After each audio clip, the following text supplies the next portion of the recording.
You've come to the right place if you're looking to create, launch, and scale a high value online training program. I'm your guide, Chris Badgett. I'm the co founder of LifterLMS, the most powerful learning management system for WordPress. Stay to the end. I've got something special for you. Enjoy the show. Hello, and welcome back to another episode of LMS Cast. I'm joined by a special guest, David Risley. He's from Blog Marketing Academy, blogmarketingacademy.com. I've seen David on the internet for probably over a decade, and I finally got to meet him in person at a conference. We're going to get into internet marketing, David's journey, what he does now. But first, welcome to the show. Thanks for having me. Good to talk to you again. Tell us about the birth of Blog Marketing Academy. What year was it, and what drove you to do this thing? Been a while. So it starts even before that. Before Blog Marketing Academy, I had a technology blog talking about computers and like building computers, PCs, back when people still built them. And that space changed a lot. It was becoming something where I was getting tired of it. That started, by the way, in around 98, I think. It was like way the heck back there before WordPress, all that. And so by the time 2008 came around, 10 years later, I was like, I want to do something else. I was starting to research the internet marketing space and all that. And so I started what it was not Blog Marketing Academy then, but it became that. Started it in 2008, and I ran both for a little bit of time. Eventually, sold off that tech site, and then Blog Marketing Academy is pretty much what I do now. And what So was I, it? so it's, I guess it's been 17 years. Wow, time flies. That was a fun. That's when I got into the whole internet thing too, around 2007, 2008. Yeah. I feel like internet marketing kind of had a golden age of around that 2008 to 12. Yeah. Um, it was like early days, and there wasn't that many influencers and people you could get into the space and get big pretty quick. It seemed, but what was your No. experience? It was. I never was one of the big guys, but it's funny. The At that time in the heyday of it, you had the celebrities of that space: Frank Kern, Jeff Walker. You mentioned Edmund Pagan earlier. Those guys, they became like the guy in those Yeah. spaces. I don't know if that happens so much anymore, just because the space is so much noisier and things have matured quite a bit. But yeah, and I know I went to some of their conferences and all that, and bought the courses and the whole thing. Nice. Back when you could still sell a course. I don't know how well it is now. I'm a little outside the space now, but I remember 1997. That was like I always sold the courses. I always ended with a seven, which I thought was funny. Yeah, it's really fun looking back at that time period. And people still do sell courses for that amount, but it's got to I'm come sure with they do. like coaching and a lot It's more support. It's not just the videos, That's the typically. thing. Back then, you could primarily rely on content, not so much now. What does Blog Marketing Academy do today? What do you guys offer? The reason it's called Blog Marketing Academy is because it started off doing online courses, and some of which are not even there anymore. But it was more toward the new media, like the blogger type, traditional blogger type, but trying to teach them some online marketing skills, and it was trying to bridge that gap a little bit. So that's how Blog Marketing Academy got started. I've never changed the name of it. I still have those courses. It's just that they're under a membership now that is really super cheap, because that's not really the how I make money now. Now, even though I have a service aspect to the business, which is the majority of it, I just haven't changed the name just because I didn't want to go through all the work to do it. And it's got some traction, obviously. Tell us about the transition from content and courses to services. It seems like some people are trying to go the other way and you're Yeah. going this way. So how'd that play out and tell us the story?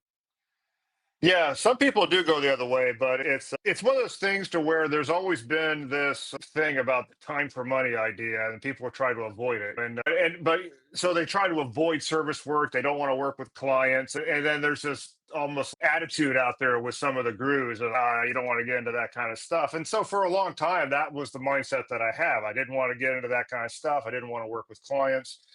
As the online course space, especially in my niche specifically, was just getting more and more noisy, I was like, the friction is there. And I could either sit there and fight it, or I could listen to what my students were telling me for years and I was avoiding because they would go through some videos that I did and go, that's really cool. Now, how do I execute? How do I build it? And I didn't really get into the techie part of it so much at the time, but eventually I just started listening to them. I come from a background where I know how to do that stuff really good. And then even just looking internally with me, I realized I really liked working on my own website. I enjoy getting in there and working on it. I'm like, I need to listen to this. And so it turned into a pivot. It was maybe 4 years ago, and it was much more official about 3 years ago, where I was like, I'm going into client services and downplayed the courses and haven't looked back. And I leaned into recurring revenue really early on. And so it's been a good thing. Tell us more about the recurring revenue aspect, because a lot of service work, you think of one-off projects and things like that. Yeah. So I didn't, first, for one, I didn't want to get into the whole, hey, contact me for an estimate. And it's just a pain in the butt. Most people end up really overestimating how long things are going to take. So what I did, and I also didn't want to always be project chasing. It's just, why would I leave what I was doing in order to get into chasing project work? And I had a recurring membership program before, but it was just more content driven. So obviously I knew the beauties of recurring revenue. I knew how it removes a lot of the stress out of things. And so with the service work, I opened up what I call concierge now, which is basically, you could call it a maintenance thing, but it's actually a lot more than that. It's basically, I'll be their webmaster for all things that come up. And it starts off with a recurring program right off the bat. And then just over time, that grows to the point where, yeah, at a point where I don't worry about where the money's going to come from every month. And the project work still happens. I just, instead of doing the estimate type stuff, I have a credit system on the side. It's a unique way of doing it. But almost everybody who's doing that is also on retainer through the concierge. So it works out pretty well. Shifting back to the internet marketing, I can tell you are a good copywriter. Like the Yeah. headline on your homepage is "Be on a first name basis with your web guy," which is Yeah. like a really good headline. It speaks to what people want. They want like somebody who has their back, who has a face and a name that they can talk to and stuff like that. But Right. tell us how your experience with copywriting and maybe some pro tips, and because I think a lot of good internet marketers, like, it just becomes second nature and you forget about it and you just do it well. But what's been your journey with copywriting? To be clear, other than some of those online marketing courses I went through in the past, it isn't as if I've done professional copy. I would not consider myself a copywriter. I will say that I do have a lot of experience in writing because I've been doing it for so long. And so with time and practice, you get decent at it. But the other thing too is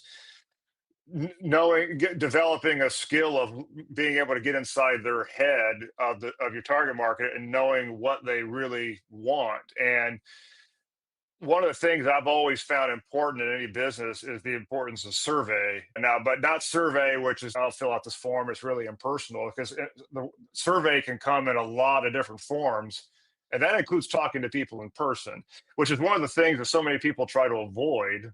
They're like, it's awkward to talk to somebody. But even now, I do what's called roadmap calls where people can book a short call with me and they don't pay anything. And a lot of it is to see if we're a fit and see if they want to work with me. But sometimes I'll do those calls and they don't convert, and I don't view that as a waste of time because I'm still learning what they're looking for. And so the more you do that, the more writing you do in general, you get to where you can write and you're envisioning that person you're talking to as you're doing it, and you're just trying to make your message meet where they're thinking already. That's a 101 level thing with copy.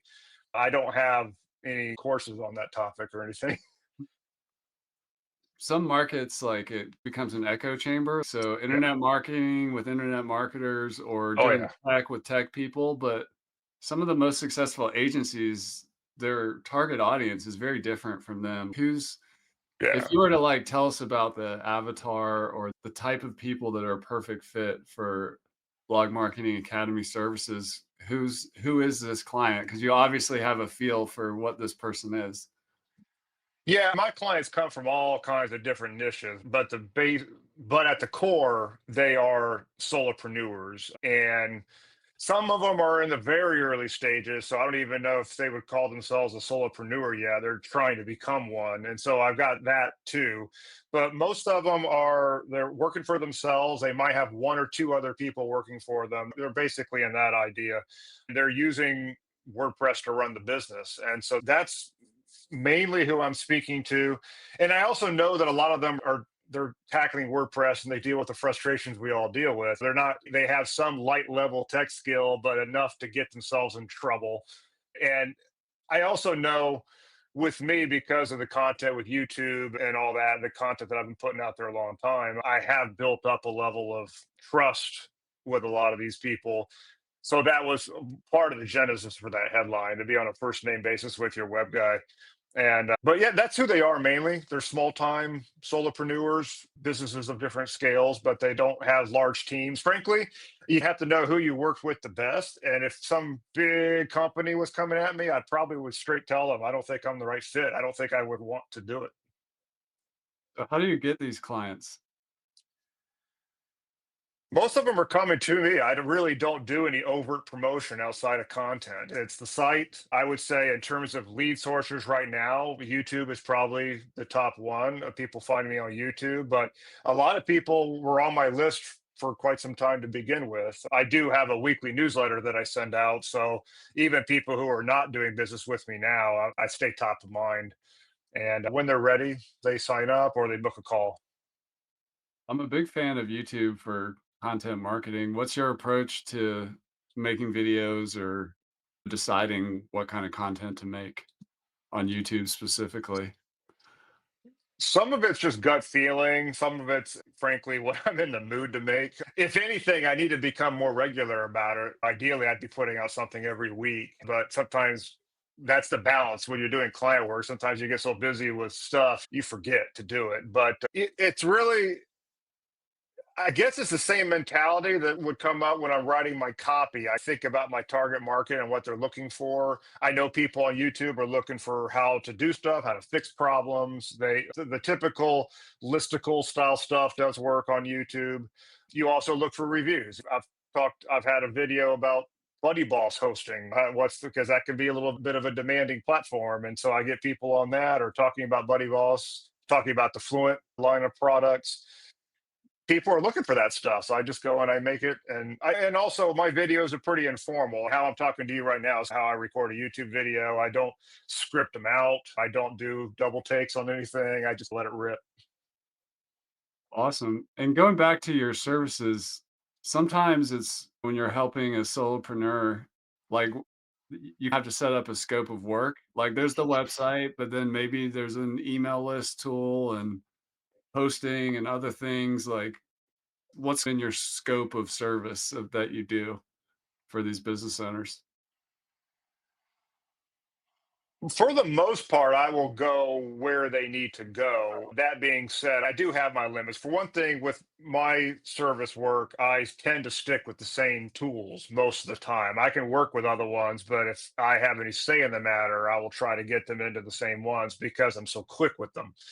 When it comes to email, I'm a big proponent of Fluent CRM myself. I love using that product. And on my site, some people they know me because I talk about what I call digital sovereignty.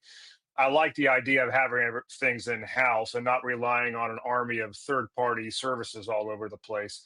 And so some people they do join with me because that's my philosophy and I will work. I've got some clients using active campaign and stuff like that, but most of my clients are using Fluent CRM and we put it all in house and I just my idea with concierge is to provide the platform so they don't have to worry about all that stuff. For example, Fluent CRM, but you need to tap into an email service for that.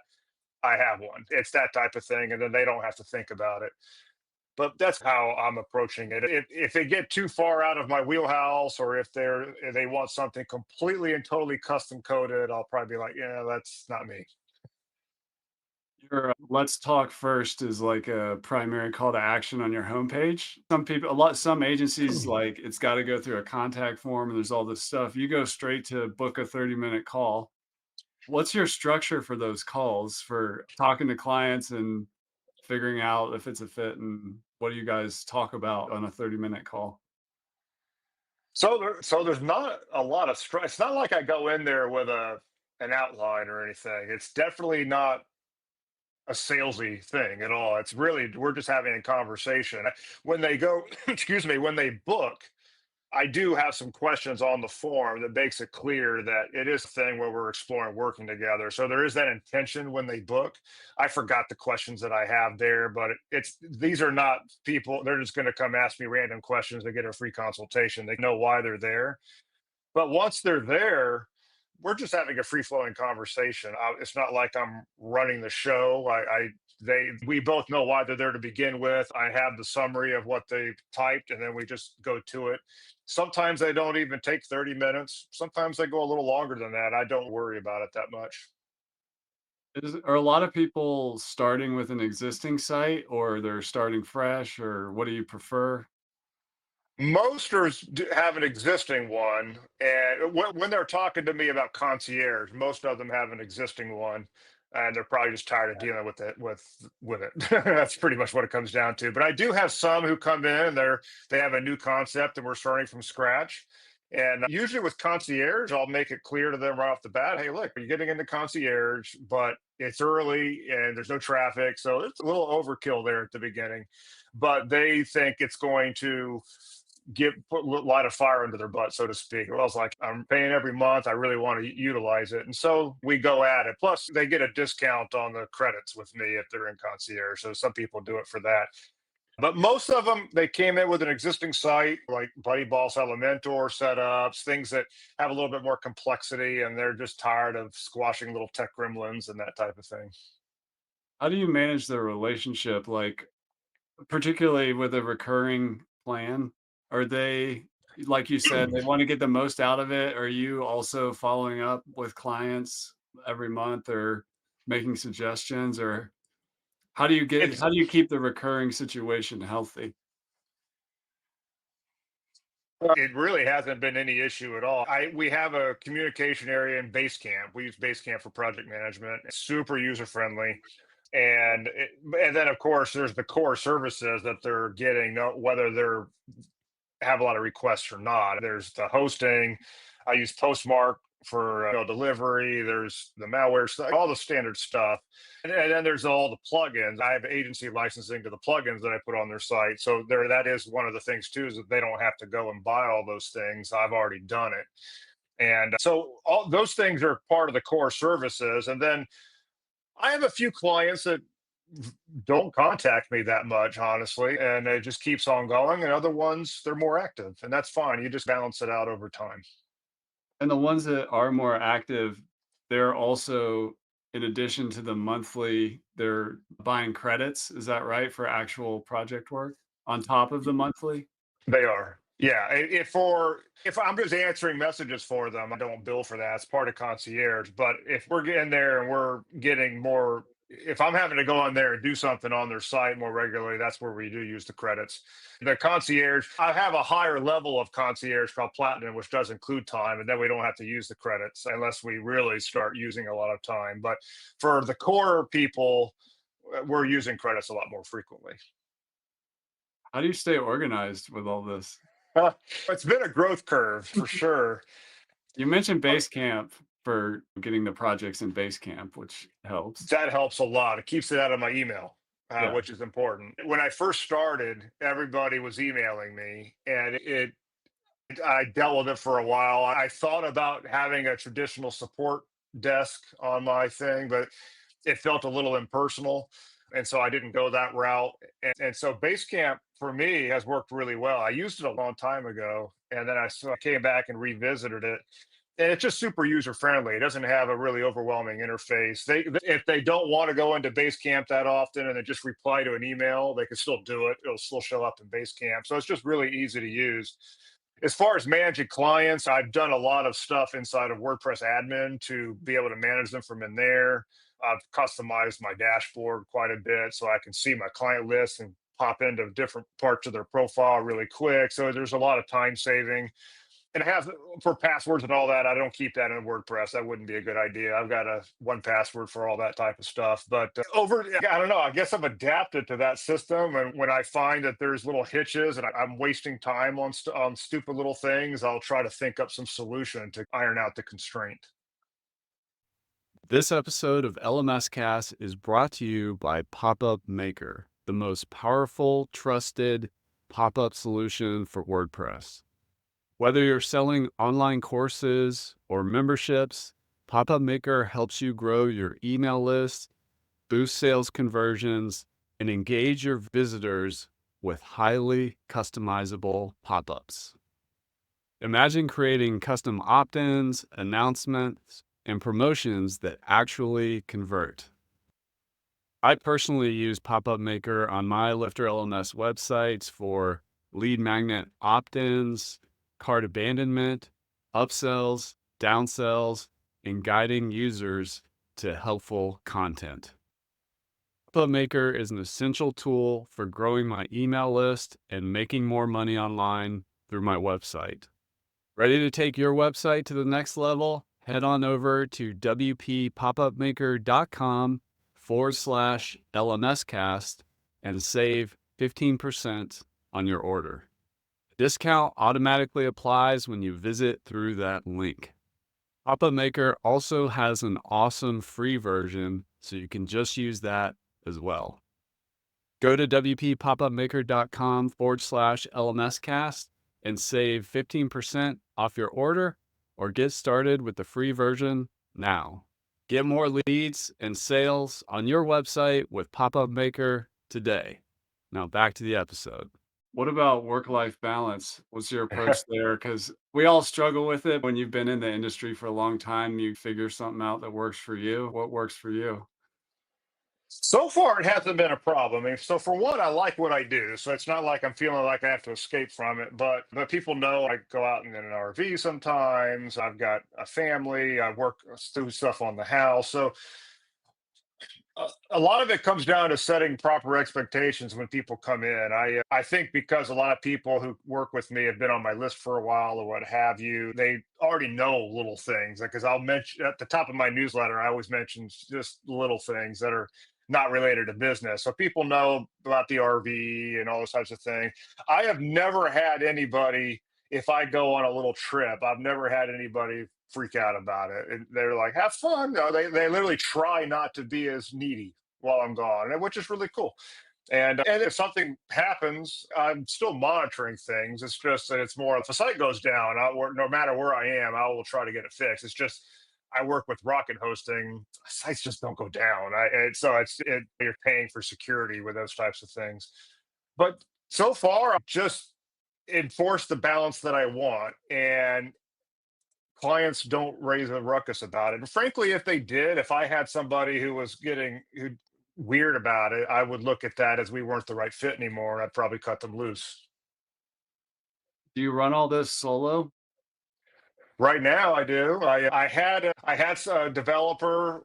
It was through an agency, so it wasn't like he was working for me. It was like a separate thing. But it was interesting. I found that I wasn't using him as much as I thought I would. And so that's probably my fault, honestly. Outsourcing has always been a thing that I can't say that I'm great at it. I don't, it's probably something I need to get better at.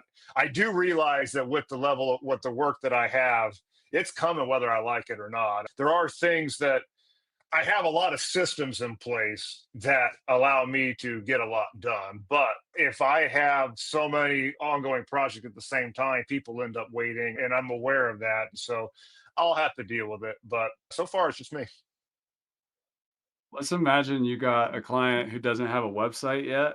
And I Yeah. know this changes with time and there's multiple options, but what are some of your favorite tools that you like to work with? You mentioned Fluent CRM.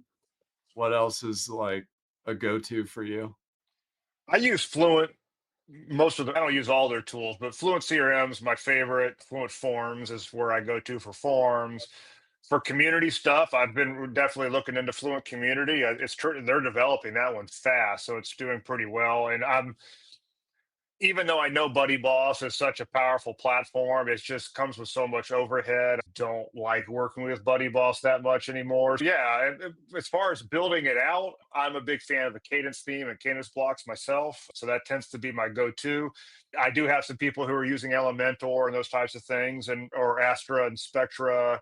If they really like their platform, I'm not going to try to drag them over. But if I'm involved, I will usually go with Cadence. I don't know. I've got a bunch of different ones that I use. I'm looking at my own list here, but those are probably the ones I use most often. You Presto mentioned Player for videos. I got some performance stuff I use. WooCommerce, WP Fusion, Jack's plugin. Use that one quite a bit. you mentioned what was it? It'll come back to me, but what was it? You said Rocket, you meant rocket.net, is that right? Rocket.net, yeah. And I remember what I was gonna ask. You mentioned you like to get lifetime licenses, I think, or unlimiteds. So there's always this question with the When they're agents available. when they're available. There's Yeah. always this question with the agency of, do I get the license or does my client get it or whatever? It seems like you figured it out. Like, how do you think about that?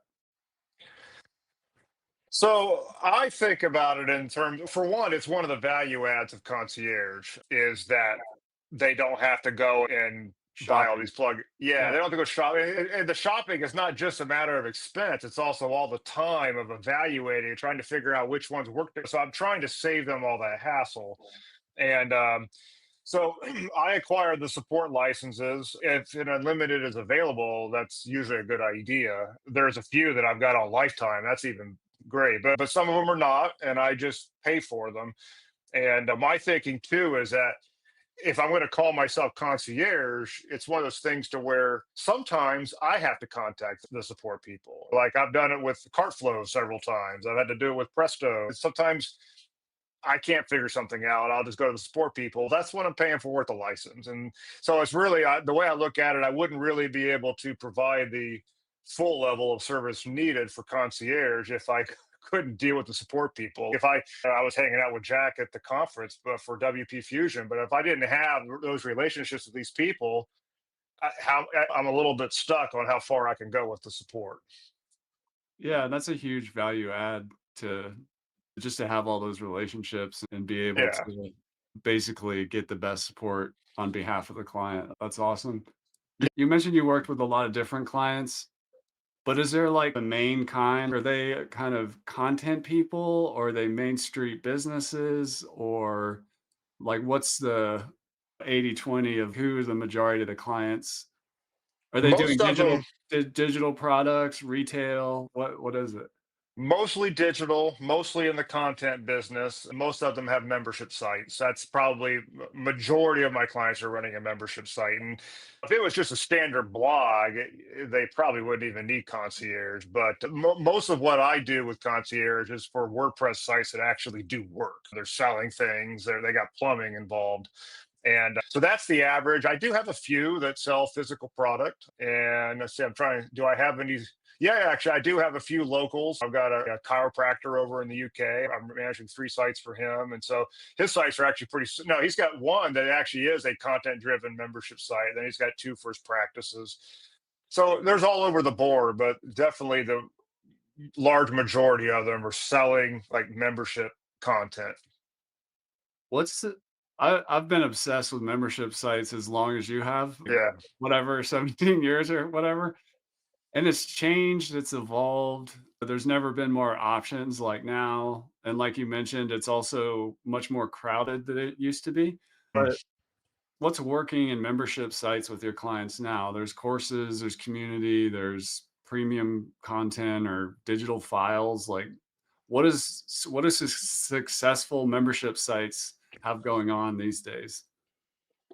Most of mine are selling courses. I do have a few that have communities. Buddy Boss, I think there's one. She's getting ready to launch up on Fluent Community, but most are selling courses. But the interesting thing is they're not in the most crowded niches in the world, most of them. I've got one who she literally does handcrafted toys, and the membership site is about how to craft these toys. It's not something I would know anything about, but that's there. I got somebody who's selling training on how to play the saxophone.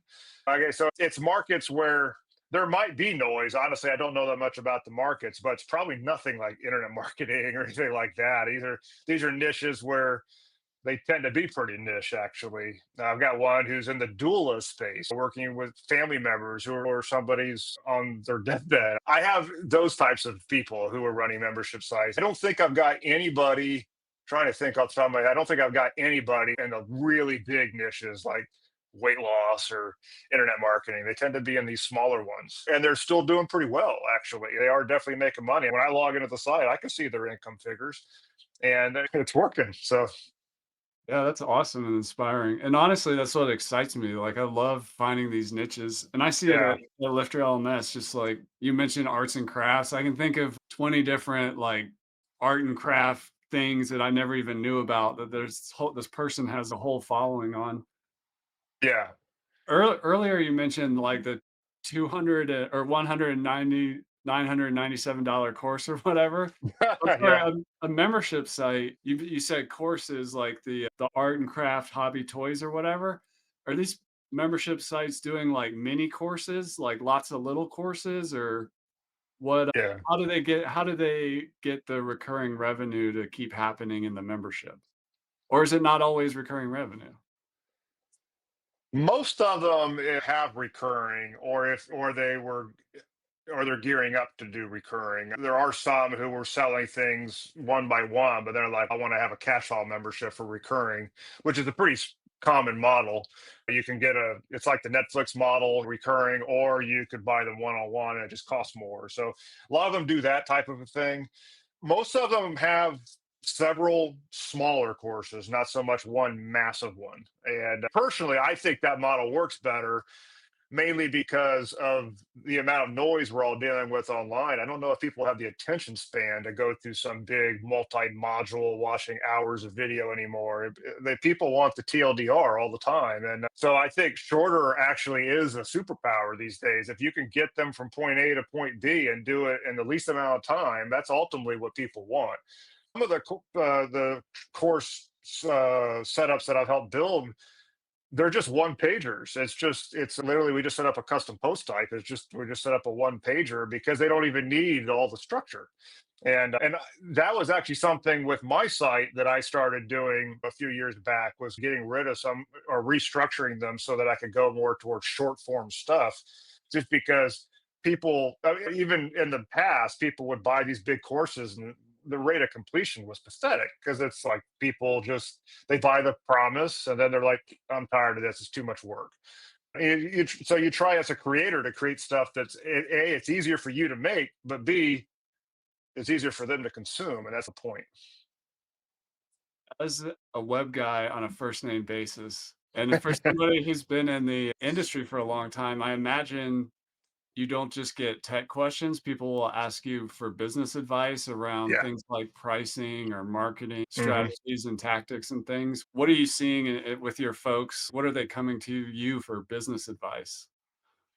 Sometimes it's just for a somebody to bounce ideas off of, but yeah, sometimes we do talk about pricing. That type of one is always interesting to discuss, because as I just was going over, I got people in so many different markets, and I don't know anything about those markets. So how am I supposed to tell them pricing information? But we talk it out, and what I find for a lot of people is just talking with somebody else helps. It's not, oh, it's like going to the shrink. It's definitely not that. It's just more because I have been in business for a long time, and I've seen so many other types of businesses that I've had my hands on them.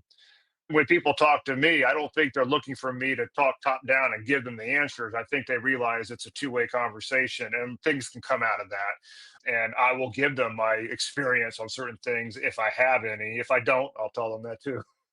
Like these people who are running, my clients who are running physical products where they're shipping things. Frankly, I've never done that. I sold a few physical products back in my tech days, but I used an outsourcer thing, and it just wasn't the majority of what I did. And I could give you what makes sense, but that's all it would be. And I'm always upfront with people about what my experience would be if I don't have it. If your client asks you to help them get more clients, what do you tell them? The type of thing I don't get into. I know where my superpower is, and that is I say working with the tech stuff, but working with the tech stuff with a business background. I'm one of those kind of guys who can marry the two things together and create a site that's actually going to serve your purposes. But that's where what I like to do. I don't want to do people's marketing. I don't want to run their social media. I don't want to do SEO. I know enough where I probably could help them with that stuff. I just don't want to do it. So when people ask, I'll just tell them I don't do that. I probably need to come up with a list of people that I can refer them to. I haven't done that yet, but yeah, I just don't want to do it.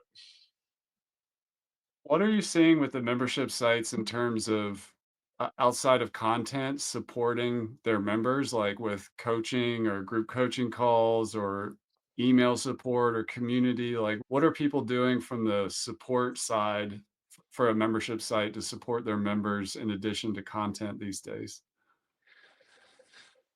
Yeah, community is definitely one, but I'm also a fan, as you can see, I basically 100% pivoted into it, but I am a fan of the idea of offering services on top of a membership anyway, because if you're looking at it in terms of a funnel, you want to have some higher ticket stuff. And I selling, from what I'm seeing, I'm sure that there's definitely niches where you could sell high ticket content, but for the majority of my clients, it's not high ticket, the content part of it.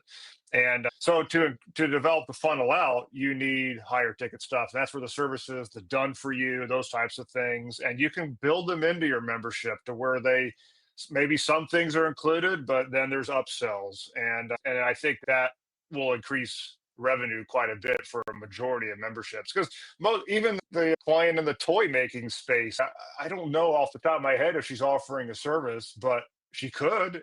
Almost anything, there's room for that type of stuff. You just got to get creative with it, even if it's just a simple phone call. Do you see like any common pricing? And I know it's a range and it depends, but $30 a month, $100 a month, $500 a month. Uh, What range are people doing these recurring membership sites? What are they charging their clients? I'm trying to remember. I'm looking at my list of client sites right now, trying to remember what they charge. But it's all over the board. I will say it overall. I'm thinking that recurring prices tend to be lower now than they were a few years back. But that's just a broad level overview. I don't have any numbers to back it up. It's just what I seem to be seeing. But we're not talking like single digit numbers. We're talking about still respectable numbers. But the idea of charging several $100s a month, you got to be in the right business for that type of thing. It's almost always under 100, usually down to 10, 20, 30 range. But again, it depends so much on market. Yeah, Yeah. awesome. Thanks for nerding out with me, David, on membership sites. It's always fun to run into somebody who's been into membership sites, into marketing, into WordPress, and serving clients and helping. I What love membership sites. I've been a fan of it for even back in my tech niche days. I probably had one of the first membership sites in that space. It was a little harder space to do because it was so focused on reviews and all that kind of stuff. But I went for it, and I'm a fan of the model. I'm a fan of recurring. It makes for a much more predictable business. It makes life easier. And there's so many great tools out there now to Oh, it's I so mean, that easy. I get what you mean by I have fun building sites, like, it is fun, Yeah, and yeah, the tools just get better and better. It's pretty cool. yeah. Thanks for coming on the show, David. Blogmarketingacademy.com. What's the best way for people to get into your world? Your YouTube channel, book a call? Where would you highlight people to go check you out more? My home base is blogmarketacademy.com. You can book a call if you'd like. That's more if you want to possibly engage me for some work on the site or look at concierge services. The best way to, if you want to just keep in touch, is to get onto my newsletter, which is the WP Edge. It sends out every Monday. And it's basically the type of stuff we were just talking about. That's the kind of stuff that's in my newsletter. It is discussing WordPress, of course, but with a business slant to it. We're not talking about blogging with pet pictures. These are sites that do things, and that's what I talk about. That's probably your best bet. And then if the time is right for somebody, they wanted to come in on the other stuff, they always know where to find me. Awesome, David. Thank you Yeah, for coming on the show. Really appreciate it, and keep up the great work. appreciate it. Thank you. And that's a wrap for this episode of LMS Cast. Did you enjoy that episode? Tell your friends and be sure to subscribe so you don't miss the next episode. And I've got a gift for you over at LifterLMS.com/gift. Go to LifterLMS.com/gift. Keep learning, keep taking action, and I'll see you in the next episode.